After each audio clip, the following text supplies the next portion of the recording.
اعوذ باللہ من الشیطان الرجیم، بسم اللہ الرحمن الرحیم۔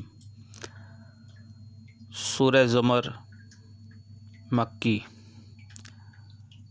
اب کیا وہ شخص جس کا سینہ اللہ نے اسلام کے لیے کھول دیا اور وہ اپنے رب کی طرف سے ایک روشنی پر چل رہا ہے، اس شخص کی طرح ہو سکتا ہے جس نے ان باتوں سے کوئی سبق نہ لیا؟ تباہی ہے ان لوگوں کے لیے جن کے دل اللہ کی نصیحت سے اور زیادہ سخت ہو گئے، وہ کھلی گمراہی میں پڑے ہوئے ہیں۔ اللہ نے بہترین کلام اتارا ہے، ایک ایسی کتاب جس کے تمام اجزاء ہم رنگ ہیں اور جس میں بار بار مضامین دہرائے گئے ہیں۔ اسے سن کر ان لوگوں کے لیے رونگٹے کھڑے ہو جاتے ہیں اپنے رب سے ڈرنے والے ہیں، اور پھر ان کے جسم اور ان کے دل نرم ہو کر اللہ کے ذکر کی طرف راغب ہو جاتے ہیں۔ یہ اللہ کی ہدایت ہے جس سے وہ راہ راست پر لے آتا ہے جسے چاہتا ہے، اور جسے اللہ ہی ہدایت نہ دے اس کے لیے پھر کوئی ہادی نہیں ہے۔ اب اس شخص کی بدحالی کا تم کیا اندازہ کر سکتے ہو جو قیامت کے روز عذاب کی سخت مار اپنے منہ پر لے گا؟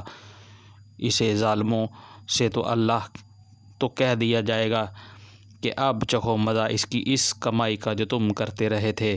ان سے پہلے بھی بہت سے لوگ اس طرح جھٹلا چکے ہیں، آخر ان پر عذاب ایسے رخ میں سے آیا جدھر ان کا خیال بھی نہ جا سکتا تھا۔ پھر اللہ نے ان کو دنیا ہی کی زندگی میں رسوائی کا مزہ چکھایا، اور آخرت کا عذاب تو اس سے شدید تر ہے۔ کاش یہ لوگ جانتے۔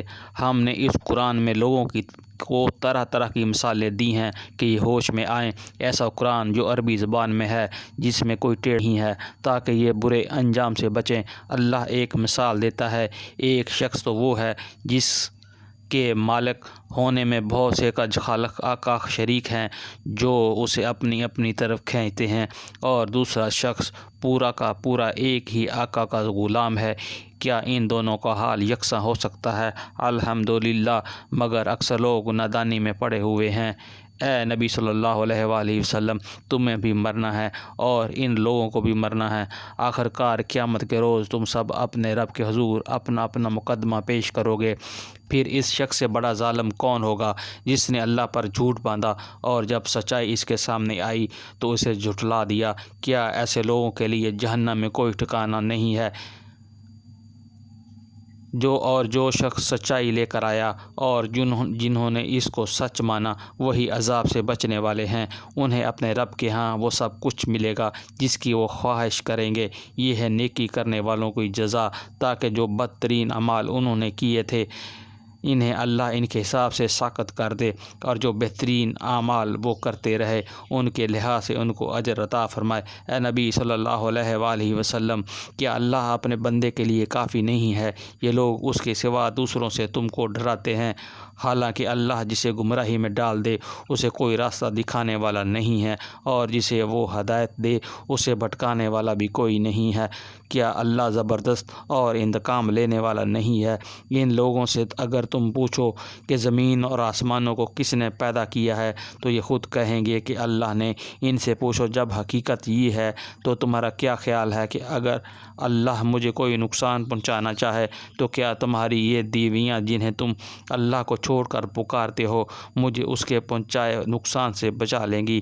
یا اللہ مجھ پر مہربانی کرنا چاہے تو کیا یہ اس کی رحمت کو روک سکیں گے؟ بس ان سے کہہ دو کہ میرے لیے اللہ ہی کافی ہے، بھروسہ کرنے والے اسی پر بھروسہ کرتے ہیں۔ ان سے صاف صاف کہو کہ اے میری قوم کے لوگو، تم اپنی جگہ کام کیے جاؤ، میں اپنا کام کرتا ہوں۔ عن قریب تمہیں معلوم ہو جائے گا کہ کس پر رسوا کن عذاب آتا ہے اور کسے وہ سزا ملتی ہے جو کبھی ٹلنے والی نہیں ہے۔ اے نبی صلی اللہ علیہ وآلہ وسلم، ہم نے سب انسانوں کے لیے یہ کتاب برحق تم پر نازل کر دی ہے۔ اب جو سیدھا راستہ اختیار کرے گا اپنے لیے کرے گا، اور جو بھٹکے گا اس کے بھٹکنے کا وبال اسی پر ہوگا، تم ان کے ذمہ دار نہیں ہو۔ صدق اللہ العظیم۔